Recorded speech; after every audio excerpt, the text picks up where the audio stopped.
आप जिस मुख्य द्वार को देख रहे हैं वह उत्तर बिहार की सबसे बड़ी मंडी के रूप में जानी जाती है। गुलाबबाग बाजार समिति उत्तर बिहार ही नहीं बल्कि एशिया के शीर्ष 3 मंडियों में यह अपना स्थान रखती है। इस मंडी से सरकार को सालाना करोड़ों रुपए की आमदनी होती है। उसके बाद भी मंडी में किसानों या व्यापारियों को किसी भी तरह की सुविधा नहीं है। पिछले 5 साल और आज की तुलना करें तो 5 साल पहले मुख्य गेट पर ही जर्जर सड़क थी, उसमें पानी भरा रहता था, लेकिन आज वहां पर पक्की सड़क है। पहले मंडी में नाका नहीं था, लेकिन आज नाका है। आज जब हम और हमारी टीम वहां रिपोर्टिंग के लिए पहुंचे तो नाका के सामने 2 सिपाही वाले, रिक्शा वाले, ऑटो वाले और ठेले वाले से अवैध वसूली करते हुए दिखाई दिए। गुलाबबाग मंडी इलाके की सबसे बड़ी मंडी है।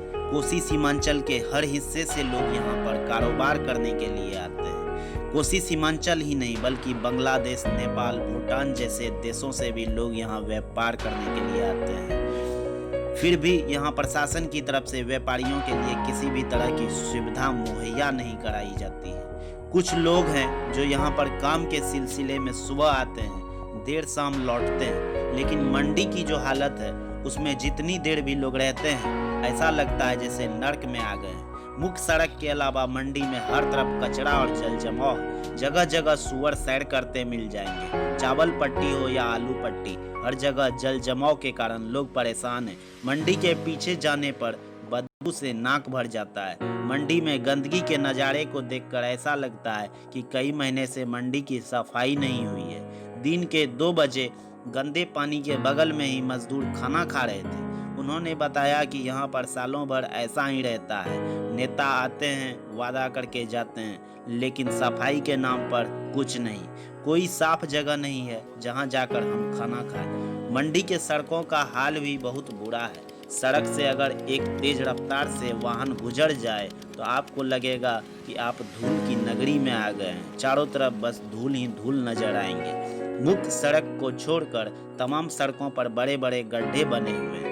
हद ये है कि बड़े बड़े लोडेड ट्रक भी इसी गड्ढे नुमा सड़कों पर चलते हैं। ऐसा लगता है जैसे कभी ये ट्रक उलट जाएंगे। बारिश के कारण सड़क पर घुटने भर पानी जमा हो जाता है। मंडी के व्यापारी इससे काफी परेशान रहते हैं। यह हैं भगत जी, छोटे व्यापारी बाजार समिति के। इन्होंने ढेर सारी समस्याएं बताई। इन्होंने बताया कि इनके ऊपर दबाव बनाया जा रहा है पक्के दुकान लेने के लिए, लेकिन यह लेने के लिए तो तैयार है, लेकिन सरकारी मूल्य पर। लेकिन माफियाओं के द्वारा मनमानी वसूली करने के कारण इन्हें सरकारी मूल्य पर नहीं दिया जा रहा है और धमकी दी जा रही है कि ये यहाँ से अपनी गद्दी हटाए। इनके सामान को बाजार समिति आने पर रोक लगा दिया गया है। कोई भी सामान अंदर नहीं आ पाता है, जिसके कारण यह बेच नहीं पाते हैं या अपना धंधा सही तरीके से नहीं चला पाते हैं। इन समस्याओं को कहते कहते भगत जी की आंखों में आंसू छलक पड़े।